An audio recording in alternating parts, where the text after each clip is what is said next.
Hi, welcome to Marketing Minute. This is video number 7 as far as our series on Start Small to Have Big Impact. Thank you for joining. Let's take a quick review here. There are 3 principles that I'm sharing. There are actually 7. I'm sharing 3 in this series. The first is focus, the second is get data, and the third is continuous improvement. And we are working on the second pillar, the middle one there, called get data. Last time we talked about customer feedback. Today, I want to talk about gathering information. And you might think, well, isn't that about the same thing? Well, pretty similar. And I am, as I said last time, a data head, and probably more than anything, I'm an information fiend. I just want to have good information so that we can make good decisions in our business. So think in terms of a couple different things. Think about wanting to have good information about your target market, your ideal customer. So you want everything that you can to understand that particular customer set. And think about finding out and getting information on the competition. Who else is out there? What are they doing? What are their strengths or weaknesses or strategies?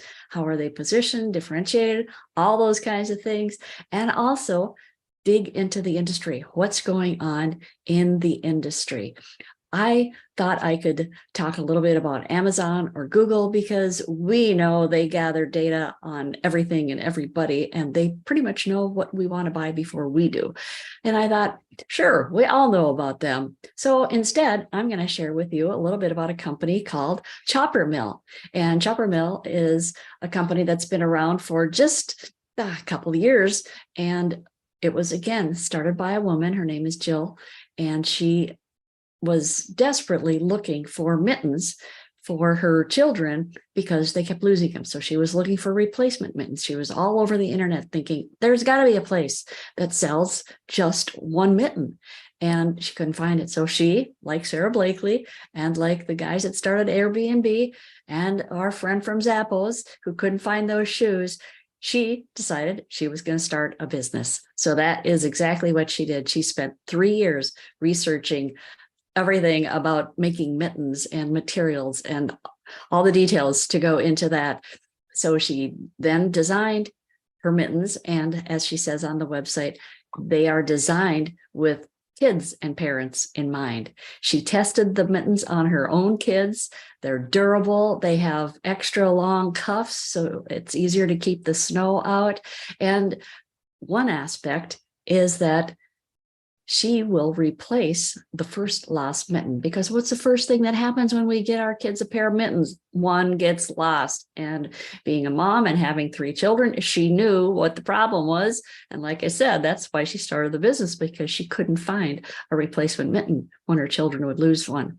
Also, the fact that they are durable, you can hand them down, and they are I think she called it pre-bent, so that instead of just being a stiff mitten, they conform to the hand of the child.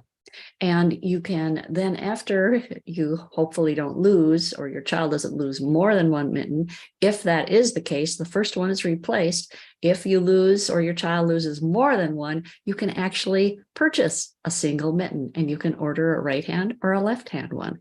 So she has been very innovative in putting together this company. She also has patches. If you can see in the photo there, there's a leather patch, and you can put that on the mitten with your child's name.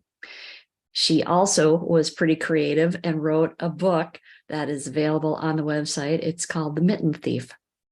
So there is the story about Chopper Mill, and how another person said they were looking for a product that didn't exist. She did her research, looked at the products, did extensive research online, couldn't find anybody doing this, and started her business. If you want to get a hold of me, there's my contact information. Lower left is email, and you've seen the other QR codes. So get in touch and let me know if you have any questions or need any help with anything. Thanks, and I look forward to seeing you in our next video. See you soon. Thanks.